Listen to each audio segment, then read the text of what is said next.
যে ব্যক্তি নিয়মিত ফজরের নামাজ মিস করবে তার জীবনে তিনটি বিপদ আসবেই। এর মধ্যে এক নাম্বার হচ্ছে তার চেহারার থেকে নূর চলে যাবে।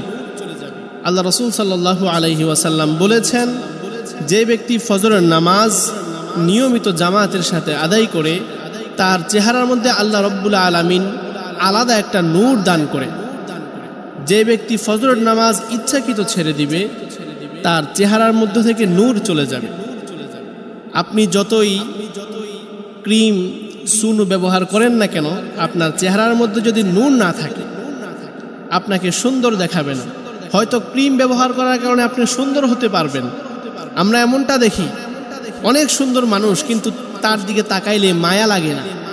যে মায়া যে জিনিসটা, নূর যে জিনিসটা, এই জিনিসটা বেনামাজির চেহারার মধ্যে থাকে না। তো ফজরের নামাজ যদি আপনি নিয়মিত ছেড়ে দেন তাহলে আপনার চেহারার মধ্যে নূর থাকবে না, মানুষ আপনার দিকে তাকাইলে মায়া লাগবে না। দ্বিতীয় নাম্বার, যে ব্যক্তি নিয়মিত ফজরের নামাজ ছেড়ে দিবে তার যৌবন কমে যাবে, তার মধ্যে অলসতা চলে আসবে, তার যৌবনের মধ্যে ভাটা পড়বে। তৃতীয় নাম্বার, যে ব্যক্তি নিয়মিত ফজরের নামাজ ছেড়ে দিবে তার সংসারের মধ্যে অভাব অনটন আসবে, অভাব তাকে কখনোই ছাড়বে না। এখন কেউ যদি মনে করে, কেউ যদি এই কথা বলে, আমরা তো প্রতিদিন 5 ওয়াক্ত নামাজ পড়ি কিন্তু আমাদের তো কোটি কোটি টাকা নেই, আমরা তো অভাবে আছি, এটা ভুলেও আপনার সঠিক ধারণা নয়।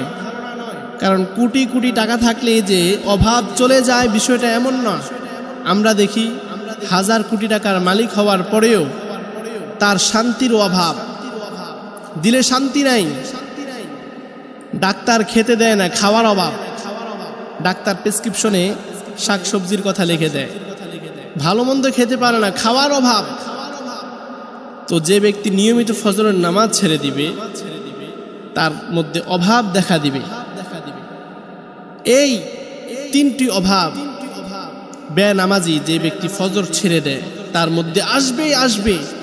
এর মধ্যে এক নাম্বার, চেহারার থেকে নূর চলে যাবে। দ্বিতীয় নাম্বার, যৌবন কমে যাবে। তৃতীয় নাম্বার, তার মধ্যে অভাব অনটন দেখা দিবে।